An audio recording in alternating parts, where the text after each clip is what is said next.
Attention, l'édito de Ruot se fera aujourd'hui façon édito de Pascal Praud. C'est l'histoire d'un homme, un présentateur vedette, qui a lancé un boomerang.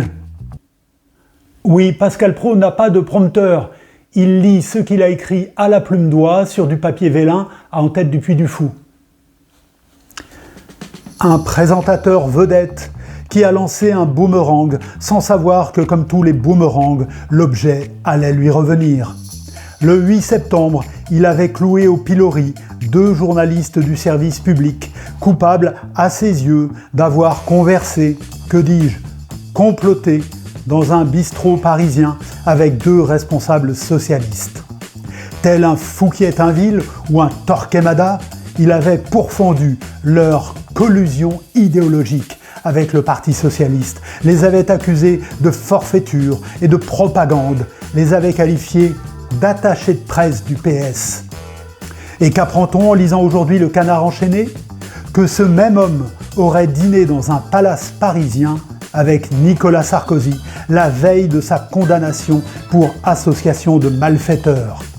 Il dément ce dîner, certes, mais doit-on le croire?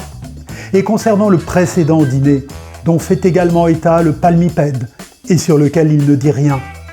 C'était l'hiver dernier, quelques heures avant que l'ancien président ne se fasse poser un bracelet électronique pour une autre affaire.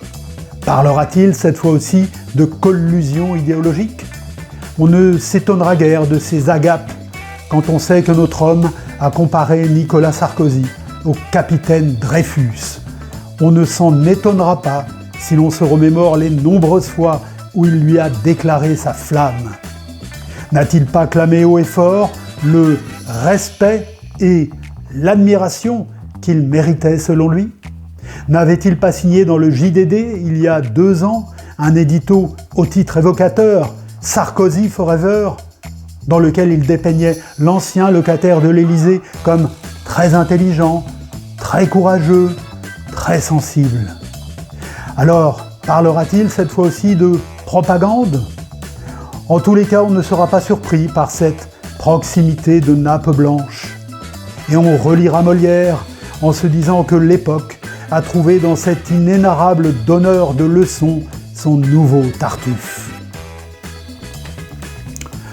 Il est 9h02, c'est l'heure d'ouvrir notre débat. Le kebab aura-t-il bientôt remplacé la choucroute?